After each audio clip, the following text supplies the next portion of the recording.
Hello সবাইকে। So কি অবস্থা সবার? আজকে বানাবো চিকেন তান্দুরি কজ সে বায়না ধরছে। সে অফিস থেকে এসে আজকে সন্ধ্যায় চিকেন তান্দুরি আর বান দিয়ে নাস্তা করবে। সো চলো ওইটাই বানাই। এখানে আগে থেকে আমি চিকেনটা ম্যারিনেট করে রেখেছিলাম। সো চিকেন ম্যারিনেটে আমি যেসব জিনিস ব্যবহার করছি, রসুন বাটা, আদা বাটা, পেঁয়াজ বাটা, জিরা গুঁড়া, গরম মশলা, তারপর ম্যাগি মশলা, তারপর ফ্রাইড চিকেনের যে রাঁধুনির মশলাটা পাওয়া যায় সেটা ইউজ করেছি। দেন একসাথে আমি সরিষার তেল দিয়ে ভালো করে মেখে রেখে দিয়েছিলাম প্রায় 1-1.5 ঘন্টার মতন। দেন এখন হচ্ছে আমি ওভেনের ট্রেটাতে তেল ব্রাশ করে আমি চিকেনগুলোকে সেট করে দিচ্ছি।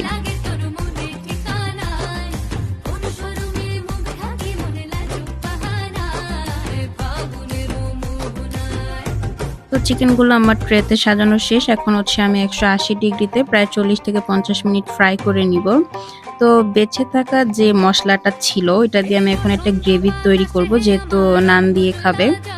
তো এখানে আমি পেঁয়াজটাকে হালকা করে ভেজে নিয়ে আমি যে বাকি মশলাটা ছিল ওইটা অ্যাড করে দিচ্ছি। দেন এটাকে ভালো করে কিছুক্ষণ নেড়ে চেড়ে আমি টমেটো সসটা ইউজ করেছি। দেন এখানে আমি ম্যাগি মশলা ইউজ করি 1 প্যাকেট। দেন এটাকে ভালো করে মেখে আমি সামান্য পানি অ্যাড করে আমি এটাকে কিছুক্ষণ রেখে দিব। এরপর হচ্ছে আমি বান বানাতে চলে আসছি। সো এটার ডোটা হচ্ছে আগের দিন আমি যে চিকেন বানটা করেছিলাম ওইটার মতনই, বাট ওটা একটু বেশি সফট হয়ে গেছিল। এটা এতটা সফট হবে না, একটু হালকা থাকবে, মানে আমরা যেভাবে পরোটাটা বানাই যে ডোটা হয় সেই ডোটা থেকে একটু নরম হবে। সো এরপর হচ্ছে আমি বনটা রেডি করে নিচ্ছিলাম। এটা সম্পূর্ণটা তেল দিয়েই বেলবো, কোনো গুঁড়া ইউজ করব না।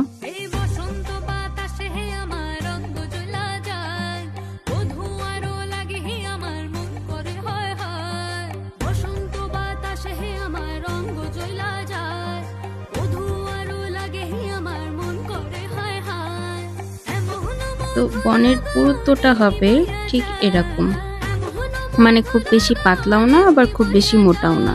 সো এরপরে আমি একটু চিকেনটাকে চেক করে নিচ্ছিলাম। দেন এটাকে বের করে আমি আরেকবার তেল দিয়ে ব্রাশ করে নিচ্ছিলাম। এখানে পুরাটাই আমি সরিষার তেল ইউজ করি, কোনো সয়াবিন তেল দিইনি। তোমরা চাইলে সরিষার তেলের জায়গায় ঘিও ব্যবহার করতে পারো। দেন এটাকে আবার কুক করতে দিব। সো আমার গ্রেভিটা রেডি। এরপর আমি আরেকবার চেক করে নিচ্ছিলাম, এটাকে উল্টে পাল্টে দিব এখন।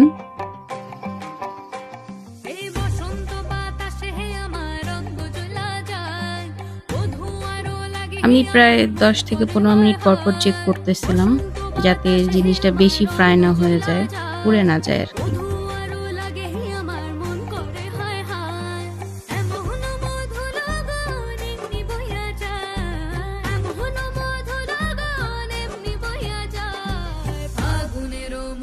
এরপরে হচ্ছে আমি বন ভাজতে চলে আসি, এটাকে আবার কুক করতে দিয়ে।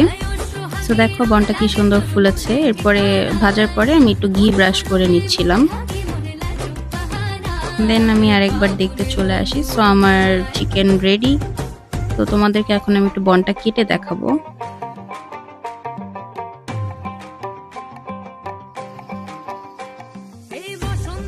দেখো কতটা ফ্লাফি হয়েছে বনটা।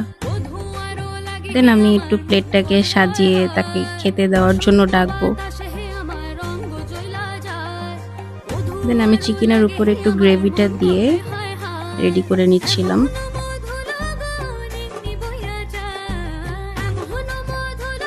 দেন আমি কিছু ধনেপাতা অ্যাড করে দিই এর উপরে হালকা ডেকোরেশনের জন্য।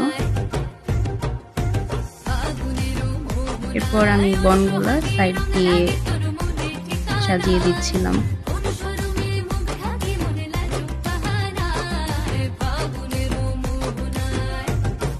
তো এটাই হচ্ছে ফাইনাল লুক আমার চিকেন তান্দুরি আর বানের। এরপর তাকে খেতে দিলাম, এখন তার রিয়াকশন দেখার পালা। বরাবরের মতো একই রিয়াকশন। দেখা হচ্ছে নতুন আরেকটা ভিডিওতে। Bye bye.